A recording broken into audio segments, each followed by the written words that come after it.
Hi, I'm trying to record this, and we'll see if my voice is good enough. I want to show you quickly how you can use a meter to understand better what the text says. Because I think one of the problems people have is they don't appreciate what the meter does. They think it's some gobbledygook. Okay, it isn't. It's a deliberate accounting technique that the Bible starts in Genesis 1, and it uses the same technique all the way through. So what Moses writes uses a metered technique so you know what time period he's covering when he writes the word he writes. The same thing is true for all the rest of the books of the Bible. This is particularly important when it comes to prophecy because it tells you what years the prophecy covers. That matters because Israel was charged with knowing prophecy because she was supposed to tell the world when Messiah would come. She failed to do that. So that's how come church is inserted. But the job of knowing what time it is still applies. Only now it's applying to church. Now, not everything is predicted. Only certain kinds of information are relevant to know for the Christian. Most importantly, if he is supposed to stay where he is or leave with his Bible in order to protect it from persecution, because the theme is that there will be basically a Christian civil war. That theme starts right here in Matthew 24. There will basically be a civil war between Christians. One group ends up being about half stay faithful, and the other half are trying and eventually succeed in creating the Antichrist. That is not a story you hear in pulpits because they don't know that story, because they don't know that the Greek text that you see on the right is metered. It is first metered so you can prove what the original words are. And by that, we can prove Matthew was originally in Greek. Okay? We can also prove when he wrote, what he wrote, and in the prophecy passages, as you're going to see, we can tell what period the prophecy covers.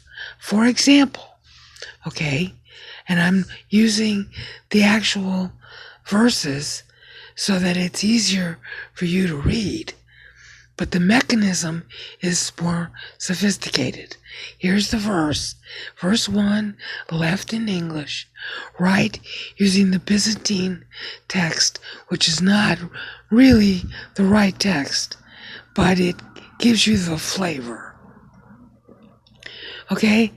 Verse 1 in the Greek, the real Greek, is 40 syllables long.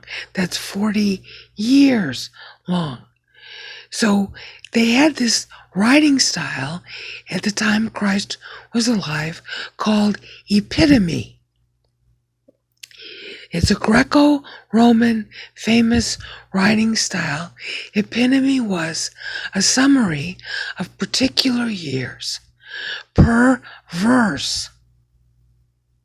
Okay? They did it in verse. A good example of that is, there are many examples. I suppose the best one to look at would be Aurelius Victor. He did his in Latin, but others did it in Greek. Okay? So we are looking at God's version of epitome. This is a very common literary style that the Jews and the Gentiles all knew at the time that Matthew wrote it. You write to an audience, so the audience knew this, but we were never told. The scholars don't know it now because they never learned it, and they never learned it because nobody told them. So we're going to, as it were, resurrect a writing style you can see for yourself and count in the text so you can understand the text better. That's what it's for. To verify the original words and to help you understand the text better. There's nothing weird about it. So verse 1 is 40 syllables, meaning 40 years. So this epitome of verse 1, the words about Jesus leaving the temples and his disciples are calling his attention to the beauty of the building, is telling you the character of those 40 years, how people thought in Jerusalem and elsewhere. And of course, at the end of the 40 years, the temple goes down in 70 AD. So the mental attitude of the people from 30 AD to 70 AD is being depicted by him leaving the temple, because he's going to die in 2 weeks after this verse occurs. He left the temple. The temple depicts Christ. He left the temple. That's why the temple dies 40 years later, which is just as was prophesied in the Old Testament. So this is very easy for the reader at the time in 30 AD to understand. It is not easy for us because we weren't taught it. So verse 1 ends 40 years later, 40 syllables later, at 70 AD. So that's why when I do these videos, okay, this is also Matthew 24, but in Greek, okay? That's why I counted the syllables here. So you see the second line says 16, the first clause. You have to do it by clause in the Greek. And the second one is 40. That's when verse 1, by our accounting, ends. Grammatically, it does end there. Okay, so everybody reading the Greek would say, oh, the temple is going to go down 40 years from the time of this verse. And then they count it out, and of course, it does go down then. Now let's see. How am I? I'm not getting this right. This is supposed to.